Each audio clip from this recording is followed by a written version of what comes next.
So looking at these new polls that just came out, it is crystal clear to me the Democrats are beyond fucked.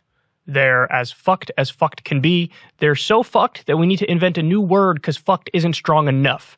So let's go ahead and throw that first poll up there and everybody can take a look. Generic ballot polling. GOP, 51%.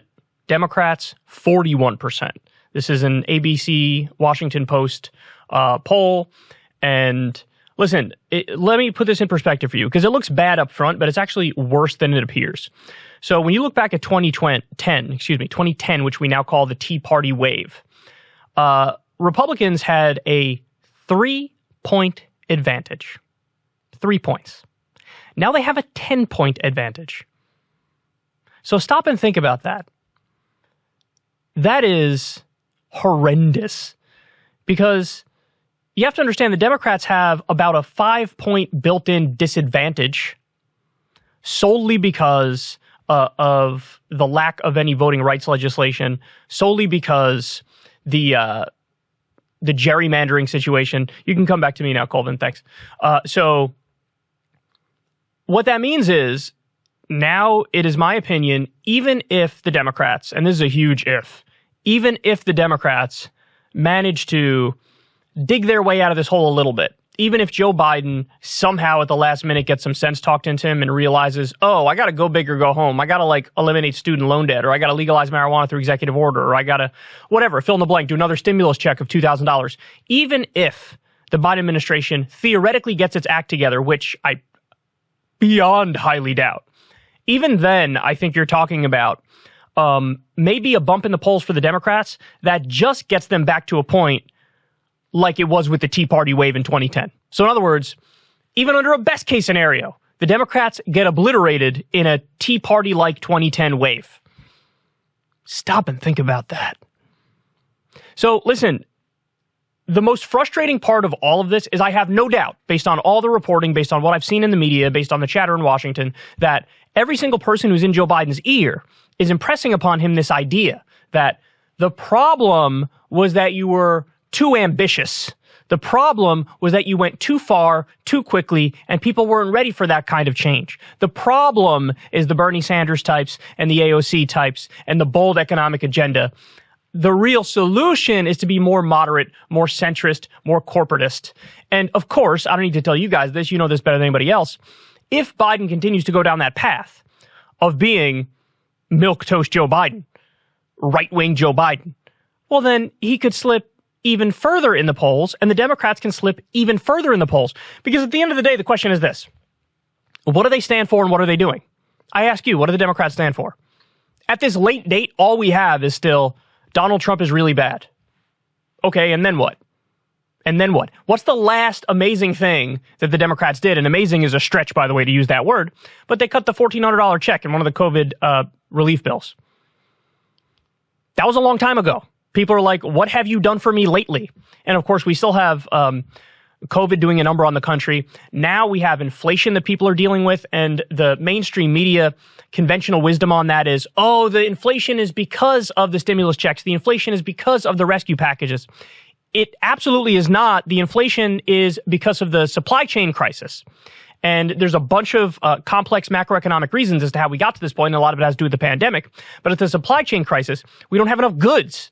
And so that's why you're seeing inflation. So really the solution to that, or a way to address that, it won't work in the short run, but I'm not sure anything would work in the short run to address this, is to change the way we do manufacturing in this country. And we should have never outsourced all the jobs to begin with, but we should definitely, bring back American manufacturing so we have more goods here. We're not so dependent on other countries when it comes to this stuff. But of course, the media narrative is, MSNBC host Stephanie Ruhle said it the other day, higher wages is the problem. That's the problem, is that people in the middle and people at the bottom now have more money, and that's a bad thing. What? That's one of the few good things that are happening. So, listen, I don't want to overstate it, but it's looking like a bloodbath no matter what the hell happens, even if the Democrats get their act together. And I don't think they're going to get their act together. So let me throw up this next tweet here, because this one also is terrifying. New, Democrats broadly see Harris and Buttigieg as the future of the party beyond President Biden. They also see their political fortunes diverging in the first 10 months of Biden presidency. A party anxious about its future sharpens its scrutiny. Okay. Kamala Harris and Mayor Pete. They think this is the future of the Democratic Party. Well, then the future of the Democratic Party is admitting that you're losers and you're going to keep losing. That's what you're saying right there. Joe Biden is a zombie. He's basically half dead. Dog's got one foot in the grave right now. And according to a report from last week, he's going around everywhere farting on royalty. He met with somebody from the royal family and he was ripping ass in front of all of them. And they can't stop talking about it behind the scenes. By the way, side note, that's the best thing Joe Biden's done. He should get a bump in the polls like 5 points after farting on royalty. That's awesome. Anyway, so Biden, the new poll on Biden, he's at 38% popularity. 38%. That's like George W. Bush low territory right there. 38%. Well, you know what Kamala is and you know what Mayor Pete is? Mayor Pete, 37%. And he ain't half dead. And you got Kamala Harris at 28%. So the future of the Democratic Party, those politicians are polling lower than a half-dead farting on royalty Joe Biden, who hasn't done Dickie McGee's acts in an extended period of time. How can you possibly say that this is the future? But guys, it gets back to the broader question. Do they know what they're doing? Do the Democrats know what they're doing? And I honestly, I think they can't break free from this model of the status quo comes first and foremost. Business as usual comes first and foremost. And so therefore, within that paradigm, they think, well, the left edge of the spectrum that we can go to is like Mayor Pete. You can't go any further left than that.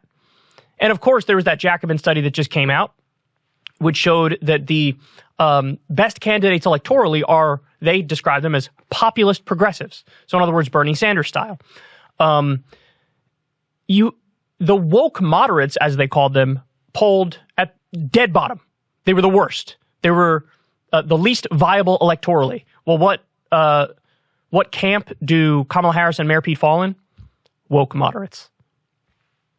And moderate is too kind. Really, they're just corporatists.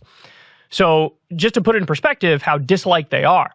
Kamala Harris, when she jumped into the presidential primary the last time around, she was polling among the top tier. Everybody would joke around because she smugly called herself, I'm a top tier candidate and these others aren't. Okay, she polled in the top tier, then she immediately plunged from it. Early on in the campaign, she was pretending to be like Bernie Sanders, except in a younger, better package and a black woman who's sounding like Bernie Sanders. Then as soon as she moved away from trying to be like Bernie and she started running her campaign on banning Trump from Twitter, she plunged in the polls. And she got a little bit of pushback from the media when she was pretending to be in favor of Medicare for all. And she was like, did I say Medicare for all? I meant I'm not in favor of Medicare for all. So she didn't even make it to Iowa. She was polling among the best candidates, and she didn't even make it to Iowa where the first votes happen. Now, Mayor Pete, he did a little bit better, but how did he fare in the Democratic primary overall? He got a whopping 2.5% of the vote. 2.5. Homeboy didn't even pull in 1 million votes in total. And he was in there for a bunch of different contests. And by the way, when we got to South Carolina, he tank skis. I mean, keep it real. The black community took one look at Mayor Pete and they were like, he's full of shit. We're done with him. So this is the future of the Democratic. This is the future. And the fact of the matter is, it's all about maintaining the status quo, continuing business as usual. And they just want to put a diverse avatar as the front for that. So, Kamala, black woman, Mayor Pete, gay dude, they want to be able to say, see, we're living our values. We're living our values. We're giving you token diversity while changing absolutely nothing substantive. Well, this is what's going to happen.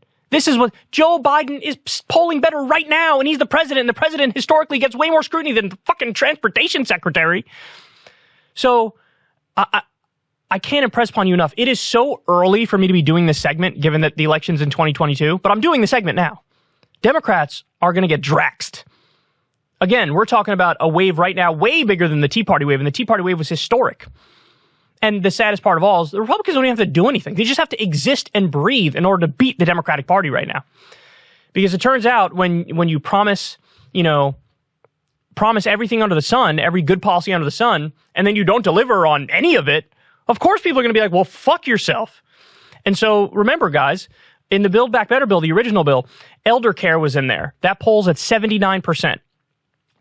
We have negotiating for lower drug prices. That polled at 74%. We have lowering the Medicare age, 59%. Universal pre-K, 59%. Tuition-free community college, 58%. Extending the child tax benefit, 50%, but it's +9. So the positives way outweigh the negatives. These are all popular ideas, and you delivered so far on none of them. You let President Sinema and VP Manchin dictate the terms of the deal. And now here we are. You have absolutely nothing to show for any of it. So you're not fighting. You're not taking on powerful interests. You're not delivering for the people. And, you're down a gazillion points. There's no sign you're going to do anything to course correct and do something good for the American people. And now the future of the party, according to them, are the most vapid empty suits of all time. It's criminal. It's criminal what's happening. I beg of you, all of you watching right now, all of you out there, for the love of God, we need to recruit somebody who's a credible, anti-establishment, outsider populist who can win. And I don't even see, that's the saddest part. I don't even see anything that's theoretically good. I don't even see anybody who's theoretically okay. There's nobody on the horizon. There's nobody. So I'm not sure we've ever been in a worse place politically in many ways. Because Lord knows the Republicans are going to win in a massive wave. And then how long is it until we get another crack at some, popular left-wing policies? And at the time, we're going to have to deal with whatever the future Manchin and Sinema are, whoever they are. This is really devastating. And, it's way too early for me to pound the gavel, but I got to pound the gavel. No matter what happens, Dems are fucked. They're super fucked. Even if they deliver at this late date, even if they deliver on whatever minor course correction they would make, it's not going to be enough, man. It's not going to be enough. If I was Biden, what would I do right now? First of all, break out that executive order pen faster than anybody could imagine. I'd immediately eliminate all student loan debt. I'd immediately legalize marijuana by changing it from a Schedule I drug to a Schedule V drug. I would immediately sign an executive order that gives everybody health care, because there's a provision under Obamacare that allows the president to, under emergency situations, to give people health care. So I do that for the entire country because of COVID, and I'd say all your medical bills are paid. This is what you do. This is what you do. Just basic things that are popular. And the chances of him doing that are 0.0000001%.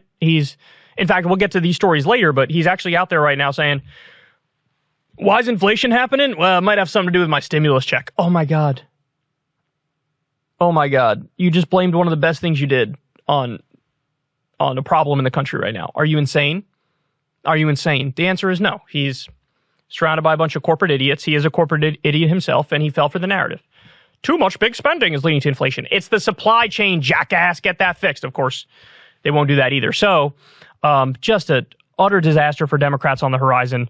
And again, Republicans don't have to do anything. It's just going to be a backlash election, a wave election. And we've seen this before. Unfortunately, in the modern era of American politics, where corruption is so rampant that nobody even has to do anything, and you just go back and forth, back and forth, back and forth. We've seen this a million times. Nobody does anything for the people, and so whenever Republicans are in power for a while, people go, well, this fucking sucks, let's try the other thing. Then when Democrats are in power for a while, people go, well, this fucking sucks, let's try the other thing. It's not like the Republicans are doing anything good. The entire base is running around saying Trump still won the election, which is fucking crazy. That's not true at all. And then, the rest of the time, they're talking about Big Bird and Dr. Seuss and just fighting culture war issues 24/7. Who do you want to pick a fight with next? Dora the Explorer? So they're not doing anything right. It's just that they're not in power and people's lives aren't getting better. And so they're going to blame whoever is in power. And I don't know if you know this, but Democrats have the House, the Senate, and the presidency. You wouldn't know it by how they act and by what they're doing, but they are in control. So here we are, man. Buckle up, because it could be a bigger wave than the Tea Party wave. Hey, y'all, do me a favor and like and subscribe. It helps out big time in the algorithm. Click the bell as well for notifications when videos drop, and watch that video on screen right now. You know you want to.